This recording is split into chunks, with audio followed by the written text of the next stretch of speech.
क्या आपको पता है कि आपकी आवाज़ दुनिया का सबसे ज़्यादा यूनिक म्यूज़िकल इंस्ट्रूमेंट है? जी हाँ, आपकी आवाज़ उतनी यूनिक है जितना कि आपका फिंगरप्रिंट है। और अगर आप इसको सही तरीके से यूज़ करना सीख लें तो ये आपकी पर्सनालिटी के लिए सबसे बड़ा एडिशन हो सकता है। आपने काफ़ी बार देखा होगा कि बहुत सारे लोग हैं जो बोलते तो रहते हैं लेकिन कोई उनकी बात ध्यान से नहीं सुनता है। हो सकता है ये आपके साथ भी होता हो जब आप बात करते हो कि आप बोलते तो रहते हैं लेकिन कोई आपकी तरफ ध्यान नहीं देता है। और फिर आपने देखा होगा कि कुछ ऐसे लोग होते हैं कि जब वो बोलना शुरू करते हैं तो हर कोई जो भी कर रहा होता है वो अपना काम छोड़ के उनकी बातें सुनने लगता है।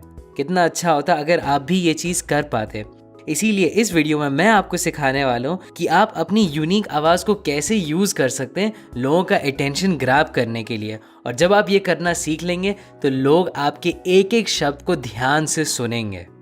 अब मुझे ये बात समझ में आए कि आपकी आवाज़ क्यों इतनी इम्पॉर्टेंट होती लोगों का अटेंशन रखने के लिए जब मैं कॉलेज में था। और मेरा एक्सपीरियंस हुआ दो अलग अलग प्रोफेसर्स के साथ। एक प्रोफेसर थे जो बहुत ज़्यादा फेमस थे बोरिंग होने के लिए। इनफैक्ट इसको तो मैं बहुत बड़ा अचीवमेंट मानूंगा अगर आप उनकी क्लास में बैठे और आपको नींद नहीं आई।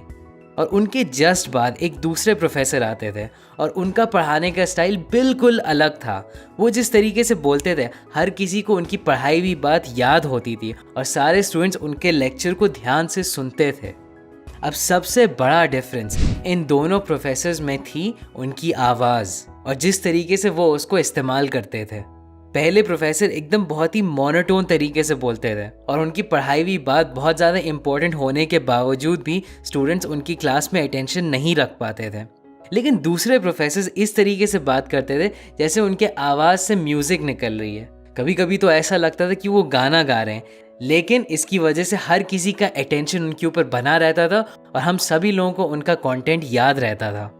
और यही सबसे बड़ी गलती है जो ज़्यादातर लोग करते हैं जब वो दूसरे लोगों से बात कर रहे होते हैं कि वो उनकी आवाज़ में जितने भी टोन और जितने भी नोट पॉसिबल हैं उन सब को यूज़ करने की जगह वो सिर्फ एक या दो टोन को यूज़ करते हैं। इसी को बोला जाता है मोनोटोन। मैं आपको एक एग्जाम्पल देता हूँ कि एक मोनोटोन और एक मेलोडियस आवाज़ में क्या डिफरेंस होता है और फिर आपको ये बात समझ में आ जाएगी। तो अगले सेंटेंस को मैं मोनोटोन में बोलने वाला हूँ और इसको आप ध्यान से सुनिएगा। एक ज़माने में एक लड़का था जो एक गांव में रहता था और उसको एक लड़की से प्यार हो गया। अब नेक्स्ट सेंटेंस में थोड़ा और वॉइस मॉड्यूलेशन के साथ बोलूँगा। एक ज़माने में एक लड़का था जो एक गांव में रहता था और उसको एक लड़की से प्यार हो गया। अब आपको शायद समझ में आ गया होगा कि इन दोनों तरीकों में बोलने का कितना डिफरेंस है और अगर आप दूसरी तरीके से बोलने की आदत डालेंगे तो लोग आपकी बातें क्यों सुनना पसंद करेंगे। रॉजर लव जो ऑथर हैं एक बुक के जिसका नाम है सेट योर वॉइस फ्री और हॉलीवुड के सबसे फेमस वोकल कोच हैं, वो ये बोलते हैं कि वो किसी का भी प्रोफेशन गेस कर सकते हैं बस उसकी आवाज़ को सुन के, क्योंकि बहुत सारे लोग अपने प्रोफेशन से जुड़ी हुई मोनोटोन आवाज़ में ही बोलते हैं। अब काफ़ी लोग ऐसा बोलते हैं कि यार ये तो मेरी आवाज़ है, इसको मैं बदल नहीं सकता हूँ, मेरी आवाज़ बेकार है, इसमें कुछ किया नहीं जा सकता है। और अगर आप इस तरीके से सोचते हैं तो मैं आपको एक एग्जाम्पल देना चाहता हूँ। मान लीजिए कि मैं आपको दुनिया का सबसे बेस्ट सबसे एक्सपेंसिव गिटार दे दूँ और मैं आपको बोलूँ कि इसको बजाओ और इसमें से अच्छी धुन निकालो। अब चाहे जितना भी अच्छा वो गिटार हो, अगर आपको गिटार बजाना नहीं आता है तो आप उसमें से अच्छी धुन नहीं निकाल पाएंगे। लेकिन अब अगर मैं किसी एक्सपर्ट म्यूजिशियन को एक बेकार सा गिटार दूं जो शायद उतना अच्छा नहीं है, वो तब भी उसमें से बहुत अच्छी म्यूज़िक निकाल लेगा क्योंकि उसको एक्चुअली में गिटार बजाना आता है।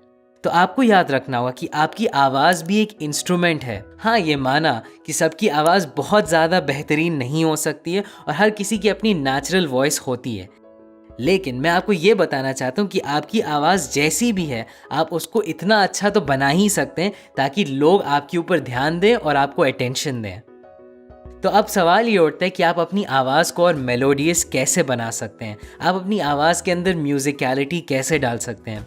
अब मेरे पास एक बहुत इंटरेस्टिंग एक्सरसाइज है जो रॉजर लव ने हमें बताई है अपनी आवाज़ को कम मोनोटोन बनाने के लिए। हम सब लोगों को हैप्पी बर्थडे वाला गाना पता है, happy birthday to you, happy birthday to you. अब आपको कोई भी सेंटेंस लेना है और उसको हैप्पी बर्थडे की ट्यून में गाना है। तो फॉर एग्जाम्पल अगर आप बोलना चाहते हैं कि मेरा नाम राहुल है और मैं एक इंजीनियर हूँ, तो आपको इस तरीके से बोलना होगा, मेरा नाम राहुल है, मैं हूँ एक इंजीनियर। अब आपको हो सकता है ये थोड़ा फ़नी लगे, और अगर आपको हंसने का मन करे तो आप हंस लीजिए ये गाते टाइम। जितना आप हंसेंगे और जितना आप इस प्रोसेस को एंजॉय करेंगे, उतनी ज़्यादा आपकी आवाज़ खुलने लगेगी और उसके अंदर म्यूज़िक आने लगेगी। इस एक्सरसाइज से ये होता है कि जब आप कोई भी सेंटेंस बोलते हैं तो आपकी आदत बन जाती है अलग अलग टोन को यूज़ करने की। एक और सिंपल एक्सरसाइज जो आप कर सकते हैं वो है कि आप एक सेंटेंस लें, जैसे मैं एक इंजीनियर हूँ, और फिर आप अलग अलग वर्ड के ऊपर अलग अलग तरीके से एम्फसाइज करें। तो फॉर एग्जांपल, मैं एक इंजीनियर हूँ, मैं एक इंजीनियर हूँ, मैं एक इंजीनियर हूँ, मैं एक इंजीनियर हूँ। अब इसका करने का कोई लॉजिकल मतलब नहीं है, ये बस आपकी आदत डालता है वॉइस मॉड्यूलेशन करने की। अब ये एक्सरसाइज करने के बाद भी हो सकता है आपकी वॉइस में थोड़ा मॉड्यूलेशन आने लगे, लेकिन हो सकता है आप नोटिस करेंगे कि तब भी जब आप दूसरे लोगों से बात करते हैं तब आपकी आवाज़ फिर से मोनोटोन हो जाती है। एक कहावत है जो बोलती है, आपकी ज़ुबान वो चीज़ें बयां कर सकती है जो आंखें नहीं देख सकती है। अब आपको क्यों लगता है कि ऐसा होता है? ये इसलिए क्योंकि आपकी आवाज़ और आपके वर्ड्स लोगों को इमोशन फील कराते हैं, और यही अगली चीज़ है जो आपको सीखनी होगी कि आपको अपनी आवाज़ के अंदर इमोशन डालना होगा। आपने नोटिस किया होगा कि जब आप स्टेज पे होते हैं या आप मीटिंग में होते हैं, आपकी आवाज़ कभी कभी थोड़ी स्ट्रेस हो जाती है और उसमें टेंशन आ जाता है।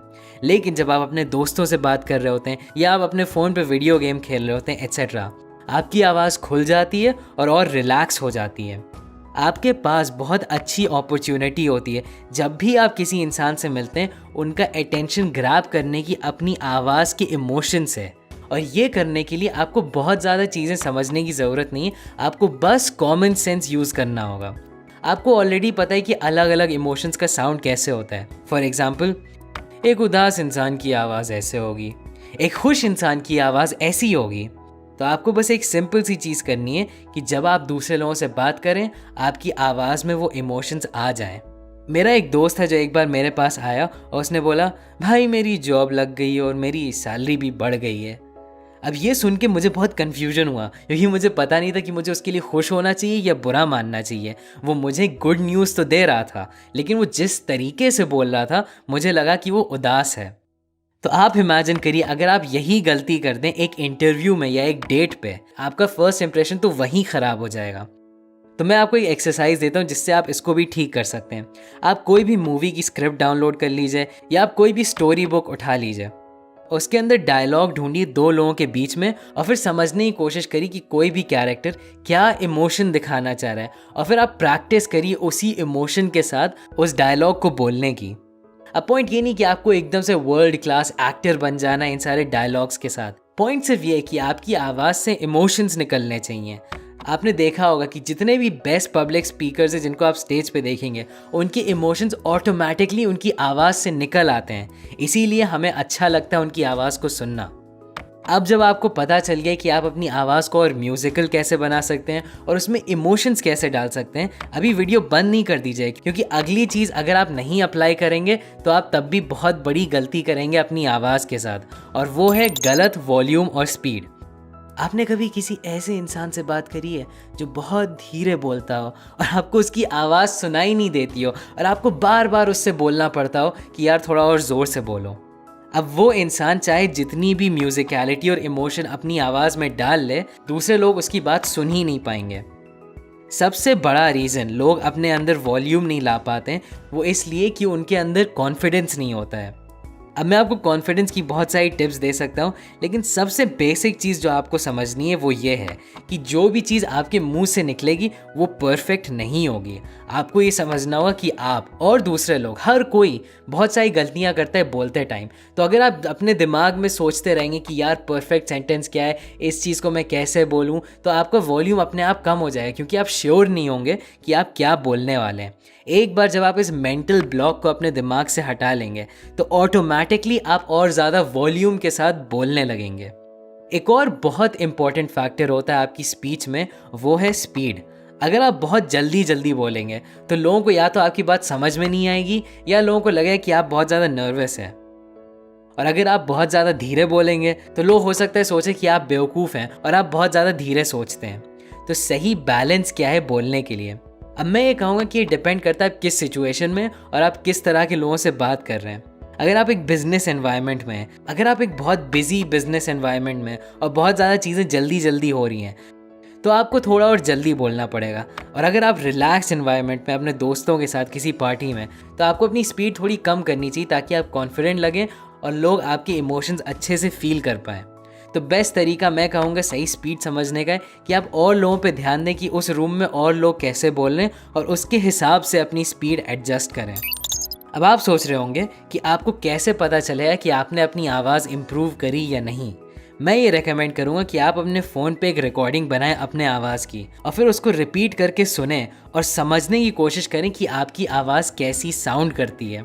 अब मुझे पता है काफ़ी लोग अपनी आवाज़ को सुनना पसंद नहीं करते हैं, लेकिन ये करना ज़रूरी है अगर आप अपनी आवाज़ को इम्प्रूव करना चाहते हैं। तो जब आप अपनी आवाज़ को सुन रहे हो फिर से, तो इन तीनों चीज़ों का ध्यान रखिएगा जो मैंने आपको इस वीडियो में बताई। नंबर 1 है कि आपकी आवाज़ में म्यूज़िकलिटी है या नहीं, या आप मोनोटोन में बोलते रहते हैं। अगर आपको लगता है कि आप मोनोटोन में बोलते हैं तो आप वही हैप्पी बर्थडे वाली एक्सरसाइज करिएगा जहाँ पे आप कोई भी नॉर्मल सेंटेंस हैप्पी बर्थडे के ट्यून में गाते हैं। और आप एक और चीज़ कर सकते हैं कि आप कोई भी सेंटेंस लें और उसमें अलग अलग वर्ड पे स्ट्रेस डालें और आप उसके अंदर अलग अलग वर्ड को अलग अलग तरीके से बोल के एक्सपेरिमेंट करिए। नेक्स्ट पॉइंट है कि क्या आपकी आवाज़ के अंदर इमोशंस हैं। आप अपनी रिकॉर्डिंग किसी और को भी सुना सकते हैं और उनसे उनका ओपिनियन पूछ सकते हैं। अगर आपको लगता है कि आपकी आवाज़ में इमोशंस कम हैं, तो आप कोई भी डायलॉग पढ़ सकते हैं अपनी फेवरेट मूवी का या किसी स्टोरी बुक का, और उसको प्रैक्टिस करिए कि डायलॉग में इमोशंस कैसे डालें। और लास्ट चीज़ है कि आपको अपने वॉल्यूम और स्पीड पे भी ध्यान देना होगा। अब काफ़ी बार आपका वॉल्यूम और आपकी स्पीड चेंज होगी डिपेंडिंग ऑन आप किस तरह के इंसान से बात कर रहे हैं, लेकिन इन जनरल आपको कॉन्फिडेंस रखना चाहिए कि आपके मुंह से हर चीज़ परफेक्ट नहीं निकलेगी और दूसरे लोगों के मुंह से भी परफेक्ट चीज़ें नहीं निकलती हैं। तो आपको ज़्यादा ओवर थिंक नहीं करना चाहिए कि मैं क्या बोल रहा हूँ, और बस कॉन्फिडेंस के साथ बोलना प्रैक्टिस करना चाहिए। और हाँ, एक और बात, अगर आपको अपनी आवाज़ को थोड़ा और गहरा करने की एक्सरसाइजेस चाहिए तो आप इस वीडियो पे ज़रूर क्लिक करिए जो मैंने बनाए इस टॉपिक पे। नीचे कमेंट ज़रूर करिए कि आपको फ्यूचर में किस तरह के वीडियोस चाहिए, और मैं आपसे अगले वीडियो में मिलता हूँ। अभी के लिए बस इतना ही, एंड थैंक्स फॉर वॉचिंग।